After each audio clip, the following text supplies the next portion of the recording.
Bangku nomor 3 di bawah jendela. Setiap sekolah punya rahasianya sendiri. Di SMP Angkasa Raya, rahasia itu bernama bangku nomor 3 di bawah jendela. Tak ada yang mau duduk di bangku itu sejak dulu. Bukan karena seram, tidak ada cerita hantu atau legenda menakutkan. Alasannya sederhana, yaitu siapapun yang duduk di sana, entah bagaimana selalu berubah.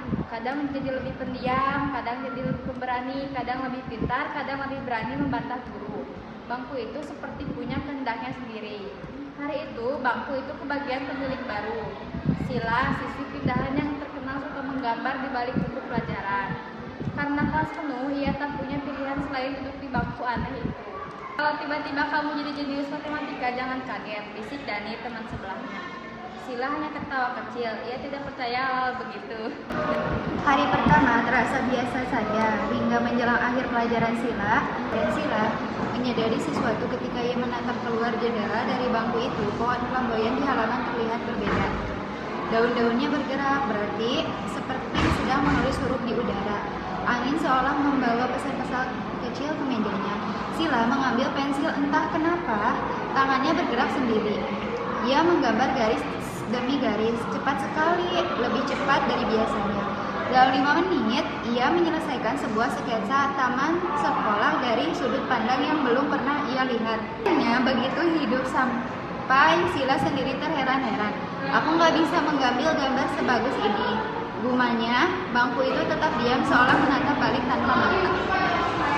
Keesokan harinya, Sila duduk lagi di bangku itu. Kali ini sesuatu yang lain terjadi. Saat pelajaran bahasa Indonesia, guru meminta semua murid membuat paragraf deskriptif. Sila menunduk, siap menulis seperti biasa, tapi tangannya kembali bergerak sendiri lancar tanpa ragu. Ketika gurunya membaca hasilnya, beliau berhenti lama. Semua murid menoleh. Sila, kamu yakin baru nulis hari ini?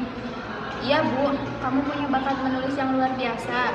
Sila cuma terdiam. Ia mulai percaya bangku itu memang berbeda. Namun perubahan tak selalu menyenangkan. Hari keempat, Sila mendengar sesuatu dari bangku itu. Bukan suara, tapi semacam bisikan yang muncul di dalam pikirannya. Tulis apa yang kamu lihat. Gambar yang ingin keluar, biarkan aku meminjam tanganmu. Sila kali ini benar-benar merasa takut untuk pertama kalinya. Bangku itu tidak hanya memberi kemampuan, bangku itu seperti menginginkan sesuatu darinya. Sore itu, Sila kembali ke kelas sendirian. Ia kembali berdiri di depan bangku itu. Apa sebenarnya yang kamu mau? Bisiknya. Angin bertiup pelan menggoyangkan tirai jendela. Tak ada suara. Tapi, tiba-tiba Sila melihat sebuah ukiran lama di bawah meja permukaan itu.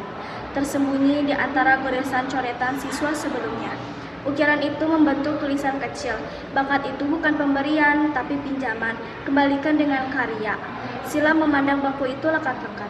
Tetapi semuanya masuk akal. Bangku itu tidak mengubah siapapun. Bangku itu hanya memaksa setiap orang untuk menjadi versi terbaik dirinya. Dan itu menakutkan bagi sebagian orang. Sejak hari itu, Sila tidak lagi takut. Ia duduk di bangku nomor 3 dengan tenang. Ia menggambar, menulis, dan menuangkan segalanya hal yang selama ini hanya berputar di kepalanya. Bangku itu membuatnya menyadari satu hal. Kekuatan terbesar bukan datang dari bangkunya, tapi dari dirinya sendiri yang selama ini tidak ia sadari. Dan setiap pagi ketika cahaya matahari masuk lewat jendela, bangku nomor 3 selalu terlihat sedikit lebih terang, seolah bangga memiliki pemilik baru yang tidak hanya menerima perubahan, tetapi memahami. Sekian dari kelompok kami. Caludi. Bye-bye. Wassalamualaikum warahmatullahi wabarakatuh.